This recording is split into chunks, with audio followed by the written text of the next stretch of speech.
بسم اللہ الرحمن الرحیم والصلاة والسلام علی نبینا محمد وآلہ وصحبہ اجمعین، اما بعد۔ جامعۃ الرشید یعنی آپ کی مادر علمی نے اس سال پھر آپ کو پکارا ہے۔ جامعۃ الرشید کا یہ خاصہ اور ہمارے بڑوں کی یہ سوچ کہ اپنے فضلاء کو اپنی چھتری کے نیچے اور زمانے میں پھیلی ہوئی گمراہیوں اور مختلف فتنوں سے بچانے کے لیے ہر دم ان کی رہنمائی کے لیے پیش رہنا اور پرو ایکٹیو ہو کر آگے بڑھ کر اپنے فضلاء کو سنبھالنا اور ان کو اس مقصد پر گامزن رکھنا جس مقصد کی تربیت 8 سال 4 سال یہاں پر آپ کے لیے کی گئی تھی۔ اس سال دوبارہ جامعۃ الرشید فضلاء کے اجتماع کا انعقاد کر رہا ہے۔ فرق صرف یہ ہے کہ پچھلے سال جامعۃ الرشید مرکز کے اندر تمام پاکستان اور دنیا کے فضلاء کو بلایا گیا تھا۔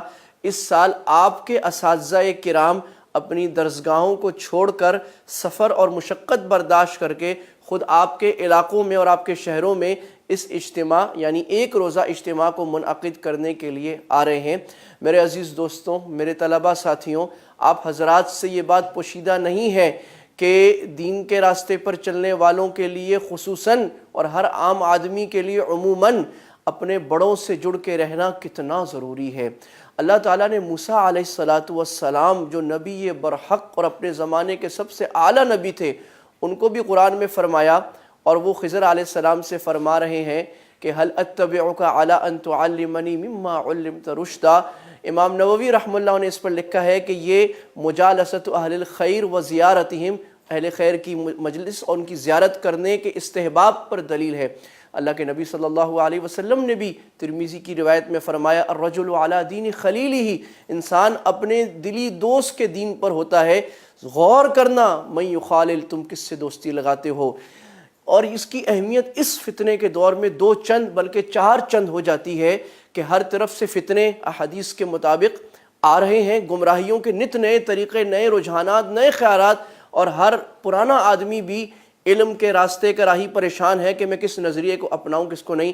اس میں حفاظت اور سلامت اسی میں ہے کہ اپنے بڑوں کی چھتری کے نیچے ایسے رہا جائے جیسے مرغی کے بچے اپنی ماں کے پروں کے اندر رہتے ہیں، ان کو سمیٹ کے رکھتی ہے۔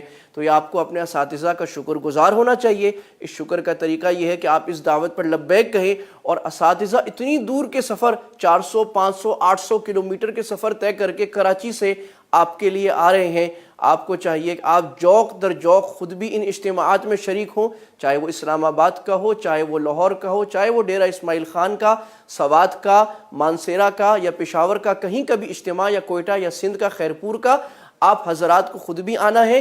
اور کسی جگہ پہ آنے کا طریقہ یہ ہے کہ آپ داعی بن جائیں، آپ اپنے ساتھیوں کو بھی بلائیں، اس سے آپ کا آنا یقینی ہو جائے گا۔